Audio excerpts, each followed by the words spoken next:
Episode 38, Night in the Forest. A camping trip is a great way to take us out of the hustles and bustles of a fast-paced city life. And such adventures rarely end without a story to tell. For Keith and his friends, it was a night that forever made them wary of the things to avoid doing while camping in the forest. It was a Thursday morning, and the group of college students had the long weekend ahead of them. So they decided that instead of partying every night away, Keith and his three friends wanted to experience a different type of fun. So they decided to go on a short camping trip at a campsite located about a 2-hour drive away from their dorm. They packed their stuff and eventually drove out to the campsite. When they arrived, they noticed that the campsite was filled with excessive groups of campers. As they weren't fond of the overcrowding situation, they decided to drive further up and eventually arrived at what seemed like an abandoned campsite with no one else around. The campsite was an empty spread of field with broken benches all around it. This was not a problem, as they had brought along their own foldable chairs and other camping equipment to make themselves feel right at home. So they parked their car and began setting up their tents and cooking area. As the night wore on, the group began preparing their dinner. Keith and Anna were in charge of cooking the food, while Landon and Sarah laid out the utensils. While Anna was chopping up the vegetables to make the soup, she turned and noticed that Keith took out a bag of salted squid from his bag. Anna then asked, "Hey, Keith, is that salted squid that you're planning to cook?" "Yeah, why?" asked Keith. Anna went close to Keith's ear and whispered, "You know there are some food that you shouldn't cook in the forest, as it will attract spirits, and salted squid is one of them." Keith then said, "That's the weirdest myth I've heard, Anna. Do they get hungry from the smell of cooked salted squid or something?" "It's not funny, Keith. At least respect it. People have gone missing in the forest for offending such spirits," said Anna. Keith then replied, "How ridiculous is it that people go missing on such a simple route? Anyway, I'm still going to cook my squid. In this breezy night weather in the forest, what could be better than eating hot squid with the noodles and soup that we will be having?" "Fine, but I'm just warning you that others have experienced it," said Anna. The four friends continued the night by sitting at the campfire and chatted as they sipped their cups of hot chocolate. While they were chatting, Keith felt the sudden need to go to the washroom. He initially contemplated to ask Landon along, as he had to walk through the woods before eventually reaching a secluded portable toilet. But as Keith didn't want to be seen as timid, he just went off alone. As Keith walked along the path leading away from the campsite, he felt as though someone was standing behind the path's forested sides, watching him. Keith ignored it as he sped up his pace and finally reached the portable washroom. He saw it standing right in front of a forested area, and although it gave a very creepy aura, Keith just opened the door and went in, as he needed to use it urgently. As he was going about his business, he realized that the top part of the cubicle door had ventilation holes in it. Keith looked down to his feet for a brief moment before looking up to the ventilation holes again. That was when he noticed a shadow moving away from it. Hoping that it was one of his friends who were trying to bother him, Keith then said, "Hey, who's there?" He then heard his surroundings stay silent, with only the sound of crickets from the forested area. But suddenly, his portable washroom began rocking from side to side. Keith panicked but held on to the sides of the cubicle, as he was afraid that he would fall off the toilet seat. Keith then shouted, "Hey, Landon, is that you, man? Go away, dude." The rocking then stopped as Keith heard someone giggling and walking away. As Keith was partially afraid, but pissed off that it was possibly one of his friends playing a prank on him, Keith quickly cleaned himself up and opened the door to see who it was. Keith immediately looked towards the pathway that led back to his campsite to see if it was indeed one of his friends.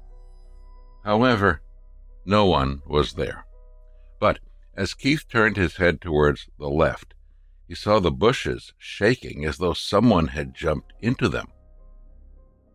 Keith thought that it was odd if it was indeed one of his friends, as the path behind the bushes would get them further away from the campsite. Keith hurriedly walked over and shone his torchlight into the bushes and noticed no one out in the distance. He felt it was weird, as if someone had rushed through the bushes. He would have still been able to see the person running away. Keith then went back to the path that should have brought him back to the campsite. However, after walking along the path for a couple of minutes, he noticed that it looked different than what he saw before. Keith just walked along the path anyway, as he thought that maybe he hadn't seen the route clearly when he walked towards the washroom earlier. However, eventually Keith walked towards a dead end, filled with large tree trunks, and realized that he had definitely reached a spot that he was sure that he hadn't seen before. Keith then thought to himself if he had walked towards the wrong direction. But at the same time, Keith also thought about how there was no way that he was wrong, as there was only one route from the washroom, and that the only one path would and should have led to the campsite. But as he couldn't think of anything else at that point of time, Keith walked back along the path, back to the portable washroom. Once there again, he looked around to see if there was another path that he was supposed to take. But Keith's worries began to get worse as he saw no other pathway. Keith repeated this process of walking back and forth, hoping to see another diverted path. But unfortunately, he was always led back to a dead end. He was now completely lost and couldn't figure out what was actually going on. He thought to himself about how could it be possible that an entire pathway leading to a wide campsite is nowhere to be found. Keith began getting tired and felt hopeless as he sat down and leaned against the portable washroom, as it had the only source of light in the area. That was when Keith remembered what Anna had said about avoiding cooking salted squid out in the forest. Remembering how he brushed off what Anna had said earlier, Keith suddenly thought about his arrogance in saying how others could go missing could have been the reason for him not finding his way back. Realizing how he could have spoken unnecessarily, Keith was almost in tears as he whispered apologies over and over again. Keith also prayed as he closed his eyes. It felt like forever until finally Keith heard Anna's voice that said, "Keith, Keith, where are you?" Upon hearing the familiar voice, Keith opened his eyes, and as he turned to the right, he saw what seemed like the same path that had him lost walking back and forth. But somehow, the path now seemed different. It was wider. It glowed a little more, just like the one he walked on before he first arrived at the washroom. Keith got up and walked quickly along the path. As he walked, he realized that the path is becoming more familiar now. He continued walking faster and faster as he was getting excited at how the path now seemed more hopeful. His friends' voices were also getting louder. And soon enough, Keith reached the end of the path. What sat in front of him was the wide campsite where his friends were. To his joy, Keith saw all of his friends shining the torchlight around as they still hadn't noticed Keith. Landon was the first one to eventually spot Keith appearing from the pathway. Landon shone his light at Keith and said, "Hey, Keith, guys, there he is. Where have you been, man, for the past 2 hours? We've been worried sick."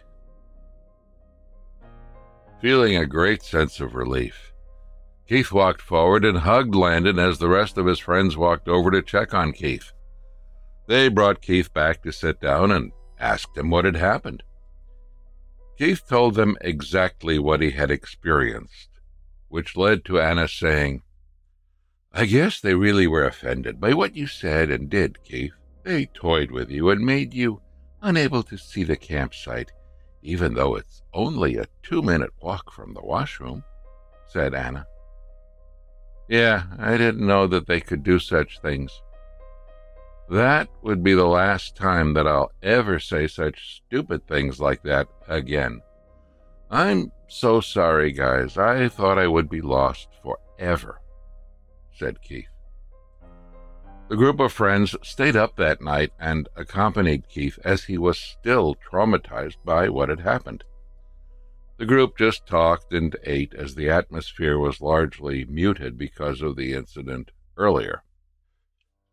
And later on, each time any of them needed to use the bathroom, they would all go together so that they wouldn't lose each other again. The morning came and no further incidents occurred. The group of friends quickly packed up without even having breakfast, as they just wanted to leave as soon as they saw the break of day.